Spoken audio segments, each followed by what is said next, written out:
ከክፋትና ከተንኮል ሌላ የማትሰራው ቤተሰቡን ሁሉንም እያንዳንዳቸውን እያጣላች የምትገኘውንና ቤት ውስጥ የሚሰሩትን ረዳት ሰራተኞችንም ከአሰሪዎች ጋር እያጋጨች እያጣላች ስም እያወጣችላቸው የምትገኘዋ ቤዛ ተንኮለኛዋ ወይዘሮ እታለምን ከጥበቃው ከአሸናፊ ጋር ለማጣላት ሞክራ ስራው ሌላ ነው፣ አንቺን እያታለለሽ እሱ ሌብነት ላይ ይሰማራል ብላ ወይዘሮ እታለም ነግራታለች።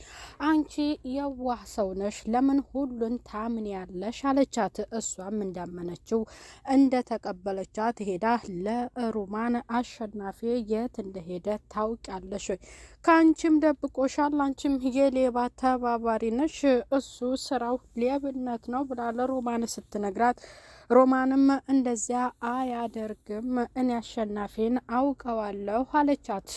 ግን ወይዘሮ እታለም ሲመጣ እኔና እሱ እንነጋገራለን፣ ይህንን እየነገረችኝም ቤዛ ናት ስትል ለሮማን መልሳላታለች። ቤዛን እንዴት ትዬ ታምኛታለሽ? የእሷ ስራ ምን እንደሆነ ጠንቅቀሽ ታውቂ የለም ወይ ብትላትም እንደተነገረችው ወይዘሮ እታለምም እልህ በተሞላበት ምላሽ እና አሸናፊ ሲመጣ ለሱ ለመመለስ ተዘጋጅታ ጠብቀዋለች። ሌላኛዋ ቤዛ አንዷ ተንኮለኛ ስትሆን የገዛ ልጇ ፍቅር ተብዬዋ እኔን እንጂ አንቺ እነሱን የሚሉትን መቼ ተሰሚያለሽ? እነሱ እኮ አንቺን ይጎዱሻል አለቻት። እሷም እንደተነገረች የቤት ሰራተኛዋ አትሰራም ስትባል አንቺ ለምንድን ነው የማትሰሩ? እያዘዘችሽ ለምን ዝም ብለሻት ትሄጃለሽ? በይ ነይ ወደ ቤት ግቢና ስራሽን በጥንቃቄ እንድትሰሪ ይፈልጋለሁ ስትላት ለሮማን ስትነግራት ሮማንም እኔ ስራዬን በስርዓት ጠንቅቄ የምሰራ ሰው ነኝ ብላ ለአሰሪዋ መልሳላታለች። ቅምጥል ይቅርታ አደይን ጠይቃታለች። በተፈጠረውና ከኪንጎ ጋር ለምን አየሁሽ ስትል በገላመጠቻት ሁለተኛ ከሱ ጋር እንዳለሽ ብላት ነበርና ከእናቷ ጋር ሆና ኪንጎንም አገኝተዋለች። ይቅርታ ምጠይቃታለች። ከኒ ጋር ያለው ፍቅር እኮ በጭራሽ እንዳታስቢው የለም፣ አንቺን ይወድሻል፣ ያፈቅርሻል ቅምጥል ስላለቻት በዚያም ደግሞ አመስግናታል። ሰላም ጤና ይስጥልኝ ውድ የተከበራችሁ የቻናሌ ተከታዮች ቤተሰብ በሙሉ በያላችሁበት ሰላማችሁ ብዝት ተረፍርፍ ይባል። ሰራተኛዋ አደይ ክፍል 149 ይህንን ዩቲዩብ ቻናል ሰብስክራይብ እያደረጋችሁ እንዲሁም ቪዲዮውን ላይክ እና ሼር በማድረግ ቻናሉን አበረታቱት እላለሁኝ። ወይዘሮ እታለምም ጥበቃው አሸናፊን ለምን እንደዚያ ያደርጋል ብላ ተንኮለኛዋ ባለቻት መሰረት ነግረዋለች። እሱ ደግሞ በጭራሽ እኔ እንደምታስቡት አይነት ሰው አይደለሁም፣ እንዲህ አይነት ስራ እኔ አልሰራም ብሎ እሱን ጋር እንደሄደ እውነቱን ነግሯታል። ቤዛውንም መንገድ ላይ አገኝቻታለሁ፣ ያም እውነት ነው፣ ግን እኔ እንዲህ አይነት ስራ በጭራሽ ብሎ በእናቱ ምሎ ለወይዘሮ እታለም ነግሯታል። ባቡሬም ከሊሊ ጎን ሆኖ እሷን እየተንከባከባት ነው ያለው። ከአመመሽና ከባሰብሽ ወደ ሆስፒታል እወስድሻለሁኝ፣ እኔ ምንጊዜም ከጎንሽ ነኝ፣ ከቀበጧ ሊዱ ጋር አብረን ሆነን ስታይን ለምንድን ነው በዛ መልክ ያልወደድሽውና ደስ እያላለሽ ተከፍተሻል ብሎ ለሊሊ ነገራት። ሊሊም ደግሞ እኔ ለምን እከፋለሁ መብታችሁ ነው አለች፣ ውስጧ እያረረ በደስታ ምክንያቱም ደስተኛ አይደለችም። ከአጠገቡ የሆነችው ሊዱ ነበረችና ከሱ ጋር ያለሽን ነገር ብታቆም ይሻልሻል ብላ አስጠንቅቃ ነግራታለች። የባቡሬም እናት የሊሊን ስትነግራት እንደታመመች አደይ መጠየቅና መሄድ አለብኝ ብላ ባቡሬ ልጇን ስትጠይቅ እሷን አሟት እሷ ጋር እንደሆነ ስትነግራት ማየት ፈልጋለሁ ብላ ሄዳ ሊሊን ጠይቃታለች። በዚያም ደግሞ ባቡሬ እንደ ማዘሯ እኔንም ምን ነው ሰላም ሳትይኝ ብሎ ለማዘሯ ነግሯታል። አይዞሽ ልጄ ምንጊዜም ከጎንሽ ነኝ ብላ ሊሊ ቤተሰብ እንደሌላት ሁሉንም ነገር ስላጫወተቻት ብዙ ክፍተት አላት። ያን ክፍተቷን ደግሞ እኛ እኛ ልንሞላላት ያስፈልጋል ብሎ ባቡሬ ለማዘሩ ተናግሯል። ማዘሩም አውቃለሁ ነግራኛለች፣ እኔም ደግሞ ምንም ሳላጎል ከጎኗ ሆነላታለሁ ብለው ለልጃቸው ለባቡሬ መልሰዋል። ቅምጥልም በጣም ደስ ብሏታን ከኪንጎ ጎን ስለሆነች እሱም ወደ ደመቀ ጋር ወደ ገጠር መሄድ ፈልጎ ነበር። ያም ደግሞ እሷ ስላስቀየመችው ነው እሷም ብሎ ነበረ ቅምጥልም ብሎ እየቀረው። ያው ፋዘር ከሞተ በኋላ ትንሽ ተቀይራበታል።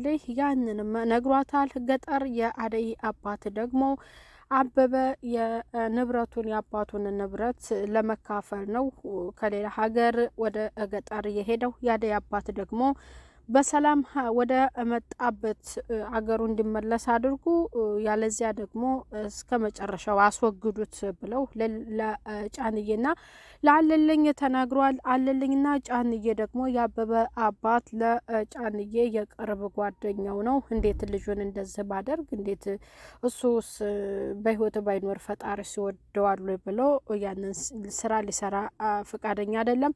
አለልኝ እኔ ሁልጊዜ የዚህ ሰውዬ አሽከር ሆኜ እስከመቼ ነው እኔንና አለልኝን የፈጠርክ ፈጣሪ ይህንን ሰውዬ አሁን የኔና የሱ ህይወት አንድ ነው ወይ እያለ ፈጣሪን ሲያማርር አሁን በእኔ ትቀናለህ ወይ?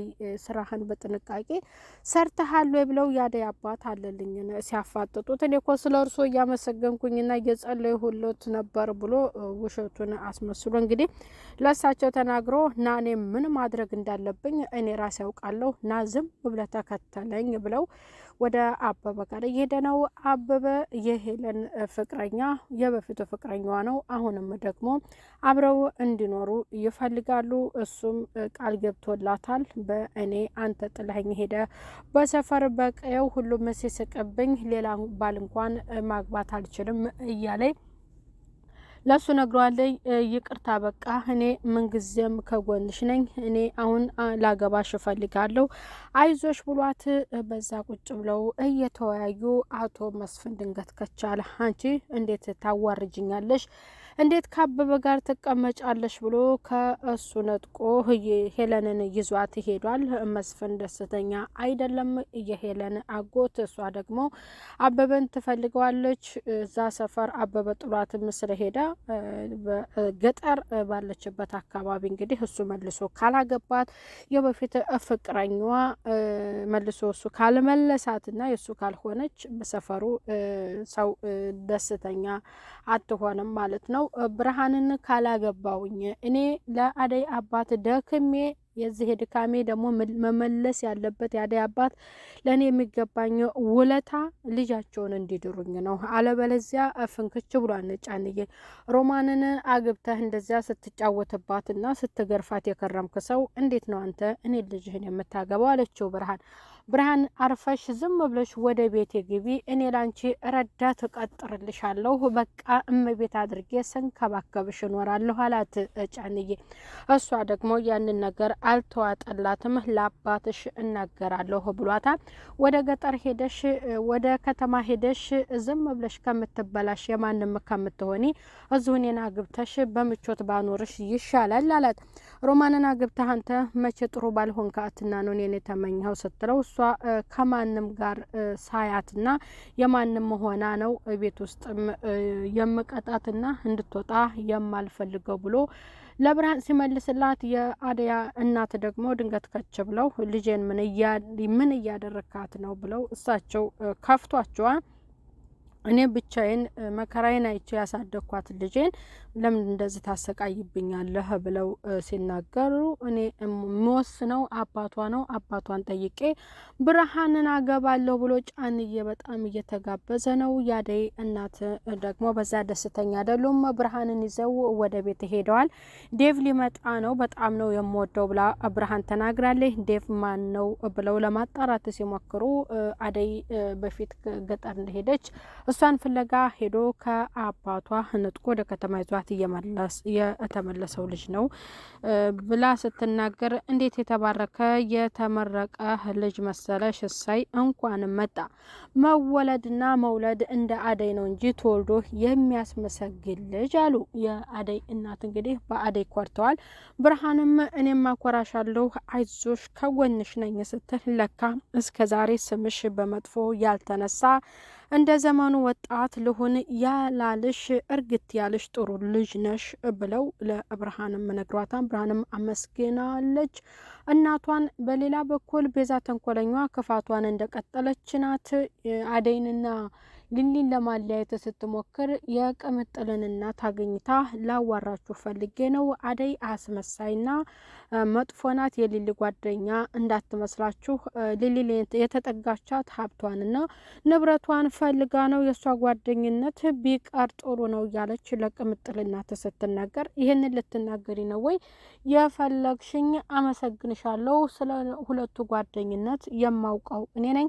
በሁለቱ መካከል ለመግባትና ለመለያየት ብትሞክሪ አንድ ነገር ቢፈጠር እኔ ያለቅሽም ብለው የባቡሬ እናት ለቤዛ ተንኮለኛ ነግሯታል። የዛሬው ቪዲዮ ይህንን መስላል። ቀጣይ በሌላ ክፍል እስከምንገናኝ ቤተሰብ ቻናሉን ሰብስክራይብ ያደረጋችሁ አበረታቱት። እንዲሁም ደግሞ ቪዲዮውን ላይክ እና ሼር አድርጉ።